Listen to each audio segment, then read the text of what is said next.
Praise the Lord. Praise Yahweh! Praise Yahweh. Maraming palakpak! Maraming grasya! Ngayon, dadako na tayo sa pagbabasa ng banal na salita ng Diyos. Ipagkakalob ng ating kapatid, Gina Melinda. Hindi. Ano? Sister Ha? Grace. I think you are Tiwan. Siya nagbabasa lang. I'm very, very sorry. Sister Di ba mahaba, no? is Ang Iscario. video sa kabila. Dadako na tayo sa pagbabasa ng banal na salita na ipagkakalob ng ating kapatid na si Gina Iscario. Haba. Ayan. Kasi tayo. 1 to 20. Magsitayo po Oh, lahat. Pala nakalimutan ko. Ang nakakog po si Mami ba? Si Mami lang hindi tatay. Taas mo may yung.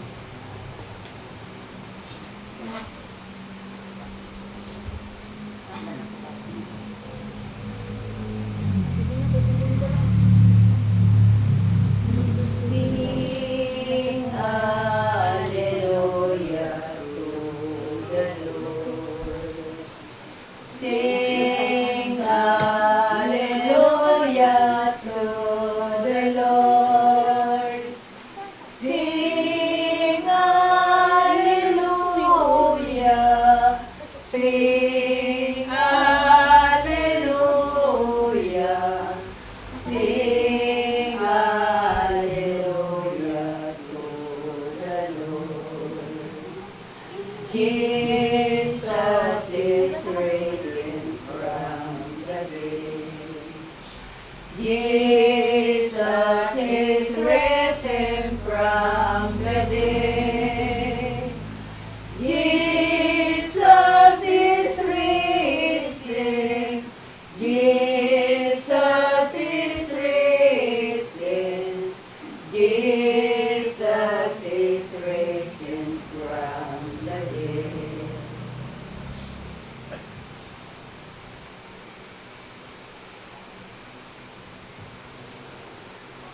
Ang mabuting balita ng ating Panginoon ayon kay San Marcos. Papuri sa iyo, Panginoon. Ang talinhaga tungkol sa mag-aksi. Muling nagturo si Jesus sa tabi ng lawa ng Galilea. Pinagkalikumpunan siya ng napakaraming tao. Kaya't lumulan siya sa isang bangkang nasa tubig at doon nakaupo. Ang karamihan naman ay nasa dalampasigan, nasa gilid na ng tubig, at sila'y tinuruan niya ng maraming bagay sa pamamagitan ng talinhaga. Ganito ang sabi niya, pakinggan ninyo ito, na isang magsasaka na lumabas upang maghasid. Sa kanyang paghahasid ay may dilim na laglag sa daan. At dumating ang mga ibon at pinupa ang mga iyon. May bili naman nalaglag sa katatungan. Agad sumibol ang mga iyon sapagkat manipis lamang ang lupa. Ngunit nang tumindi ang sikat ng araw, nalanta at natuyo ang mga bintang tumubo. Palibhasa'y walang lumago. Gaan agap. May binhi naman nalaglag sa dawagan. Lumago ang mga dawag at ininis ang mga binhing tumubo. Kaya hindi nakakamuno. At may binhing nalaglag sa mabuting lupa. At ito'y tumubo, lumago, at nag-uhay na mahina. May buhay at tig-30, tig-60 na po, at tig-100 ang buhay. Sinabi pa ni Jesus, ang may pandinig ay makinig. Ang layunin ng talinhaga. Nang nag-iisa na si Jesus, ang ilang nakarinig sa kanya ay lumapit na kasama ng kalabing dalawa. At hiniling na ikahiwanag ang talinhaga. Sinabi niya, sa inyo'y pinagkaloob na malaman ang lihim tungkol sa pag-aaral ng Diyos. Ngunit sa iba, ang lahat na bagay ay itinuro sa pamamagitan ng talinhaga. Kaya nga, tumingin man sila ng tumingin makinig man sila ng makinig, ay hindi kaumaga. Hindi gayon, marahil sila'y babalik loob sa Diyos. At sila naman patatawarin. Ang paliwanag ni Jesus sa talinhaga tungkol sa manghahasin. At tinanong sila ni Jesus, hindi pa ba ninyo nauunawaan ang talinhaga nito? Paano ninyo mauunawaan ang ibang talinhaga? Ang inihahasin ay ang salita ng Diyos.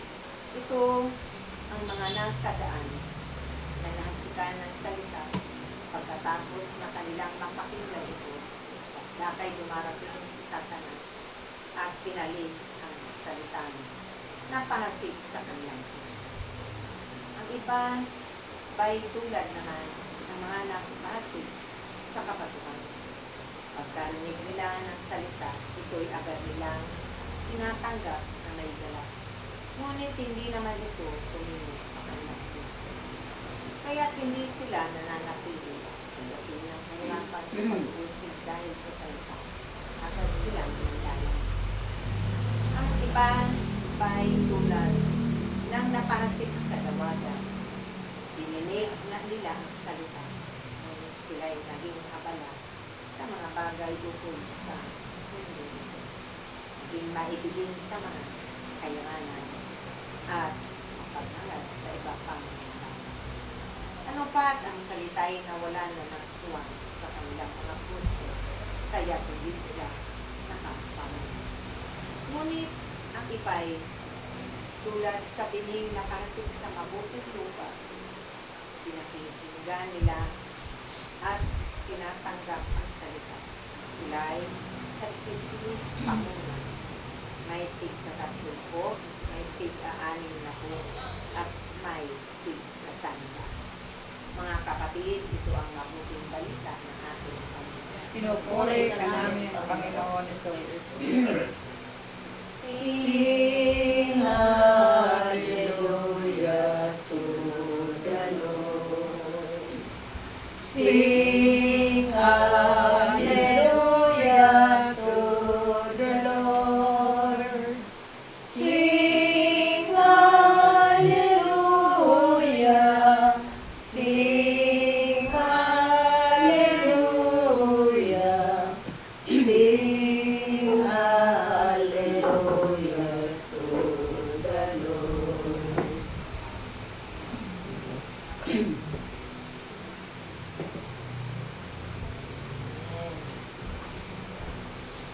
Lakhan natin ang banal na salita ng Diyos. Praise Yahweh! Sa iyo. Praise the Lord.